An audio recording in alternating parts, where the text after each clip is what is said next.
আসসালামু আলাইকুম। সংবাদে আপনাদের সবাইকে স্বাগত জানাচ্ছি। আমি ফিরোজ তোহা। শুরুতেই আরবে কেবলস সংবাদ শিরোনাম জানিয়ে দিব সর্বশেষ গুরুত্বপূর্ণ আপডেট সংবাদ। শুরুতেই শিরোনাম। বিএনপির চেয়ারপারসন বেগম খালেদা জিয়া জীবন মৃত্যুর সন্দিক্ষণে রয়েছে বলে জানিয়েছেন বিএনপির মহাসচিব মির্জা ফখরুল ইসলাম আলমগীর। এরপর জানিয়ে দিব খালেদা জিয়ার কিছু হলে দায় সরকারের উপর বর্তাবে বলে জানিয়েছেন বিএনপির প্রচার সম্পাদক সুলতান সালাউদ্দিন টুকু। এদিকে পুলিশ সার্ভিসেস অ্যাসোসিয়েশনের বিবৃতি নিয়ে যা বললেন গণ অধিকার পরিষদের এক অংশের সভাপতি ডাকসুর সাবেক ভিপি নুরুল হক নূর। প্রিয় দর্শক, আপনারা জানেন বাংলাদেশ পুলিশ সার্ভিস অ্যাসোসিয়েশন একটা বিবৃতি দিয়েছে, যেটি রোববার গণমাধ্যমে প্রকাশিত হয়েছে।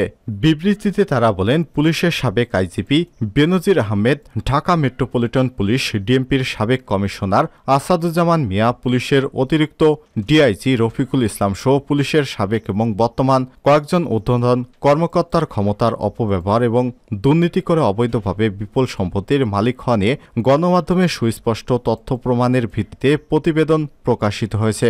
শুধু দুর্নীতি এবং অবৈধ সম্পদ অর্জন নয়, ক্ষমতার অপব্যবহার করে সাবেক পুলিশ প্রধান বেনজির আহমেদ কর্তৃক একজন সংসদ সদস্যর টেলিভিশন চ্যানেলের শেয়ার দখল, পাহাড়ে জমি দখল, গোপালগঞ্জে সংখ্যালঘুদের জমি দখলের মতো জঘন্য ঘটনা বেরিয়ে এসেছে।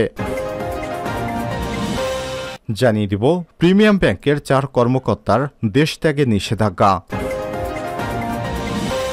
এদিকে খালেদা জিয়াকে উন্নত চিকিৎসার জন্য বিদেশে পাঠানোর আহ্বান এনপিপির। গুরুতর অসুস্থ বিএনপির চেয়ারপারসন এবং সাবেক প্রধানমন্ত্রী বেগম খালেদা জিয়াকে উন্নত চিকিৎসার জন্য অবিলম্বে বিদেশে পাঠানোর ব্যবস্থা করতে সরকারের প্রতি আহ্বান জানিয়েছেন জাতীয়তাবাদী সমমনা জোট এর প্রধান শরিক ন্যাশনাল পিপলস পার্টি এনপিপির চেয়ারম্যান ড ফরিদুজ্জামান ফরহাদ।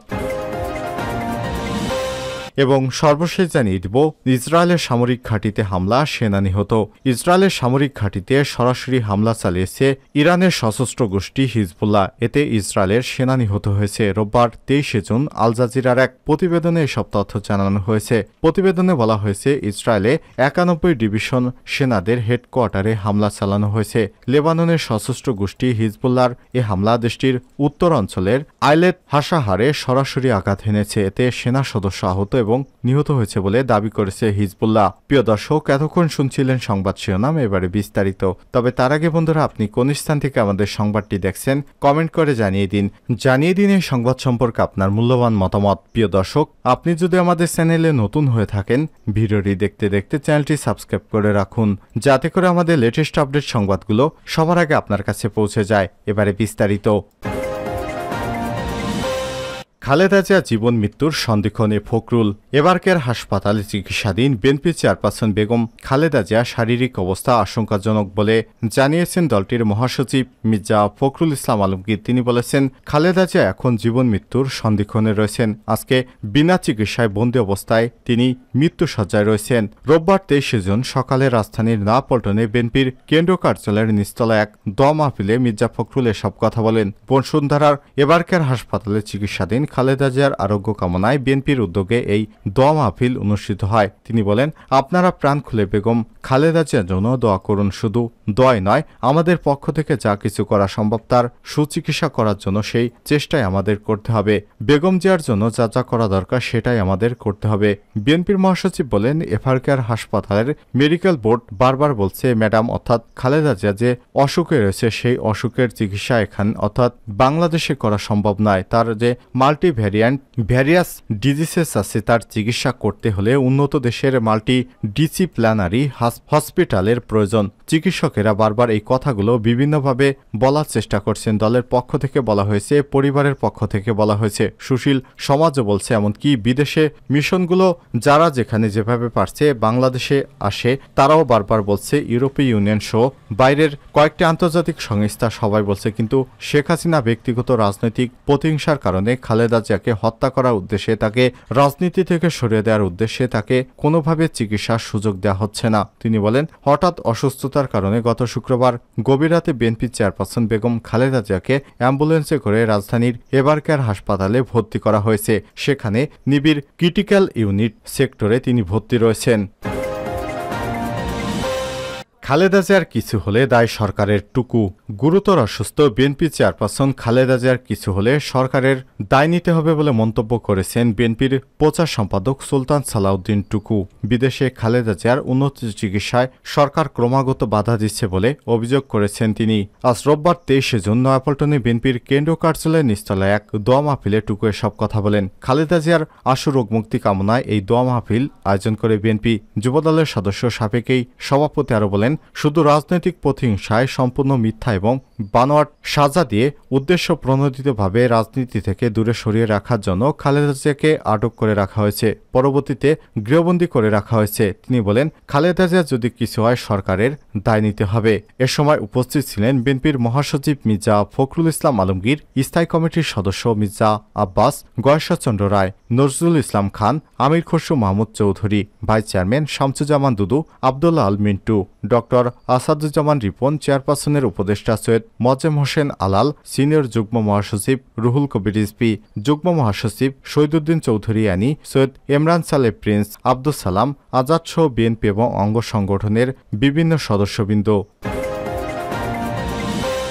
পুলিশ সার্ভিসেস অ্যাসোসিয়েশনের বিবৃতি নিয়ে যা বললেন ভিপি নূর। বাংলাদেশ পুলিশ সার্ভিসেস অ্যাসোসিয়েশনের বিবৃতি নিয়ে উদ্বেগ প্রকাশ করেছেন গণঅধিকার পরিষদের একাংশের সভাপতি ডাকসুর সাবেক ভিপি নুরুল হক নূর। রোববার গণমাধ্যমে পাঠানো এক বিবৃতিতে এই উদ্বেগ প্রকাশ করেছেন দলটির সভাপতি নুরুল হক নূর এবং সাধারণ সম্পাদক মোহাম্মদ রাশেদ খান। বিবৃতিতে তারা বলেন, পুলিশের সাবেক আইজিপি বেনজির আহমেদ, ঢাকা মেট্রোপলিটন পুলিশ ডিএমপির সাবেক কমিশনার আসাদুজ্জামান মিয়া, পুলিশের অতিরিক্ত ডিআইজি রফিকুল ইসলাম সহ পুলিশের সাবেক এবং বর্তমান কয়েকজন ঊর্ধ্বতন কর্মকর্তার ক্ষমতার অপব্যবহার এবং দুর্নীতি করে অবৈধভাবে বিপুল সম্পদের মালিক হওয়া নিয়ে গণমাধ্যমে সুস্পষ্ট তথ্য প্রমাণের ভিত্তিতে প্রতিবেদন প্রকাশিত হয়েছে। শুধু দুর্নীতি এবং অবৈধ সম্পদ অর্জন নয়, ক্ষমতার অপব্যবহার করে সাবেক পুলিশ প্রধান বেনজির আহমেদ কর্তৃক একজন সংসদ সদস্যের টেলিভিশন চ্যানেলে শেয়ার দখল, পাহাড়ে জমি দখল, গোপালগঞ্জে সংখ্যালঘুদের জমি দখল করার মতো জঘন্য ঘটনা বেরিয়ে এসেছে সামনে। এমন প্রেক্ষাপটে বাংলাদেশ পুলিশ সার্ভিসেস অ্যাসোসিয়েশন দুর্নীতি, ক্ষমতার অপব্যবহার করে অবৈধ সম্পদের মালিক হওয়া সহ নানাবিধ অপকর্মে জড়িত পুলিশ সদস্যদের বিষয়ে সঠিক তদন্ত এবং বিচার দাবি করে এবং রাজনৈতিক রং মাখিয়ে গণমাধ্যম সহ যারা পুলিশ সদস্যদের দুর্নীতি, ক্ষমতার অপব্যবহার নিয়ে সোচ্চার তাদের নিয়ে বিষোদ্গার করে বিবৃতি প্রদান করেছে, যা প্রজাতন্ত্রের কর্মচারী হিসেবে পুলিশ সার্ভিস অ্যাসোসিয়েশন করতে পারে না। এটি সংবিধান এবং নৈতিকতা পরিপন্থী। এ ধরনের কর্মকাণ্ড পুলিশের অসৎ কর্মকর্তাদের রক্ষা করার অপপ্রয়াস। তিনি বলেন, এভাবে বিবৃতি দিয়ে লাভ হবে না। যাদের দুর্নীতি হয়েছে এটি বেরিয়ে আসবেই। এভাবে ধামাচাপা দিয়ে তাদেরকে বাঁচাতে পারবেন না। দেশের জনগণ এখন সোচ্চার, যে কোনো মূল্যে তাদের ধরে ধরে বের করা হবে।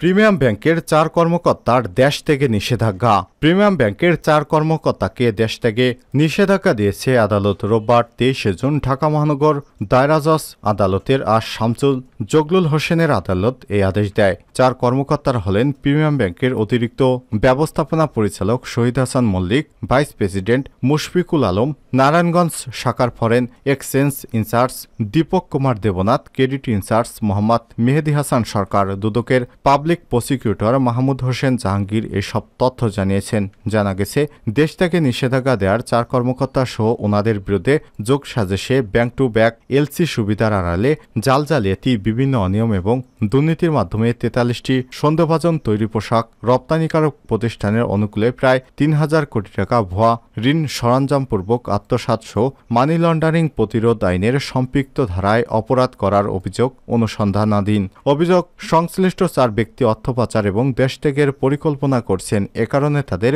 বিদেশে গমনে নিষেধাজ্ঞা আরোপের আবেদন করে দুদকের উপপরিচালক মোহাম্মদ মুস্তাফিজুর রহমান।